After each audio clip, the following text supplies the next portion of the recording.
Hello, friends. This is Dave Hurwitz, executive editor at ClassicsToday.com, here to talk about my biggest video mistake so far. That is the video I most regret having published, but I'm going to keep it there anyway. Why? Because it brings in lots of traffic, maybe for the wrong reason. But what the hell? It's the 3 composers we could live without video. Oh my goodness. What a brouhaha that seems to have caused. I came up with this concept from a perfectly harmless desire to indulge in a little bit of historical speculation.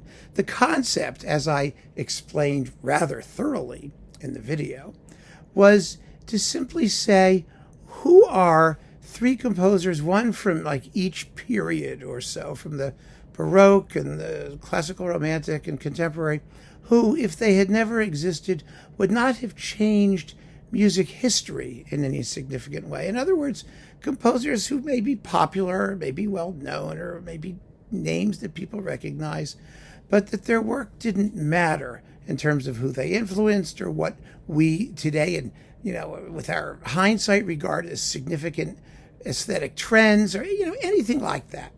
Anything like that. I mean, the truth of the matter is, you could get rid of probably 75% of everything we listen to, and it wouldn't make any difference. But that's I wanted people to come up with thoughtful answers that followed the paradigm that I laid out in the video. Silly me! Oh, what a fool I was, because I assumed, first of all, there's some assumptions I really learned over the past 4 years.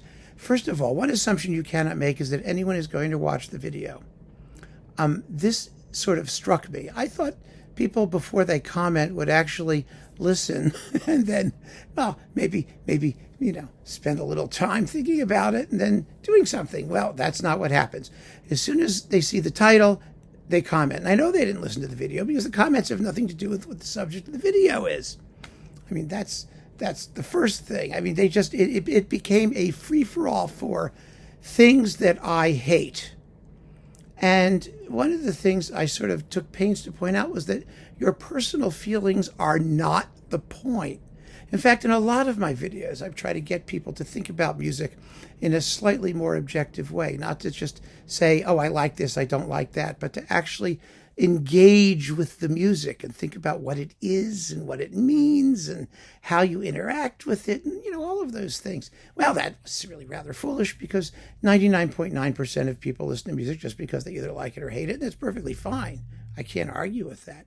I can suggest, however, that sometimes we try to do something else, and it would be nice if people wanted to go along. Well, they don't. So I wind up deleting all of the I hate this, I hate that, I hate this. It's really rather unpleasant. Then there are the professional musicians, and particularly composers. Oh my God, to dare suggest that a composer's output is not valuable just because it exists is, oh wow, the hostility. This is where the anger comes in. How dare you suggest that Foch is not important, or that Pierre Boulez's work will not live forever, or whatever it was. I don't even remember who the 3 composers all were, to be honest with you. But oh my goodness, the finger pointing, the hostility, the moral opprobrium. I mean, that I've done some sort of horrible sin by suggesting that the universe would not be necessarily the worse off if something didn't exist. Oh wait, I know we want to see that. Hey, Mildred, how are you? Yes, you're finding this fascinating. So that, of course, there's no answer for. I'm just a bad human being for having even suggested that. And I can understand how composers today who are slaving along completely without recognition and having a generally miserable time of it could object to the fact that someone might suggest that what they're doing is a total waste of time. It's not a total waste of time. If the composer made a living from it, if the composer got some recognition in his lifetime, it wasn't a waste of time. It just may not be necessary. That's a whole other question. So that's the second category of hate mail I've been getting. And then the last category, and in some ways the most amusing, is coming from people who just aren't interested in anything that the video is about. They just post stuff. I mean, it's I could live without the entire Second Viennese School. I could live without Brahms. I could live without, the ones who are going after the big names, the ones who really did matter. That's what fascinates me. I said this particularly, the idea is to find composers who didn't matter. So they watched the video and they understand what I was talking about. My favorite composer is Foch. I mean, there are people out there. What can I say? So, who are fascists, as we call them. But yeah, they watch the thing and then they come out with exactly the opposite of what the video is intended to be. However, as I've said, that video has gotten an enormous amount of attention. It really has.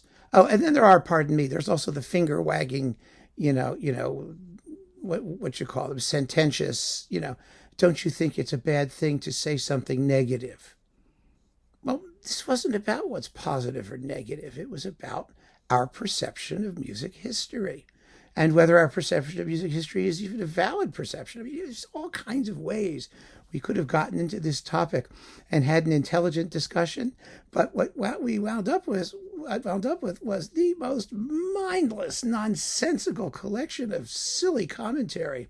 And I've been deleting things willy-nilly ever since. So you live and learn.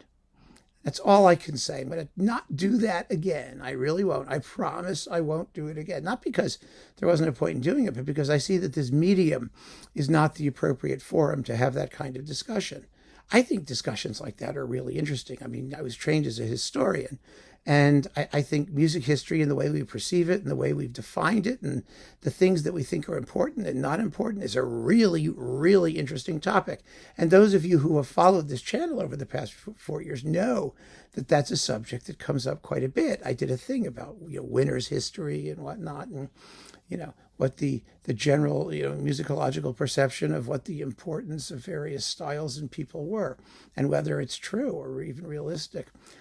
So yeah, I mean, I'll find other ways to approach that topic instead of just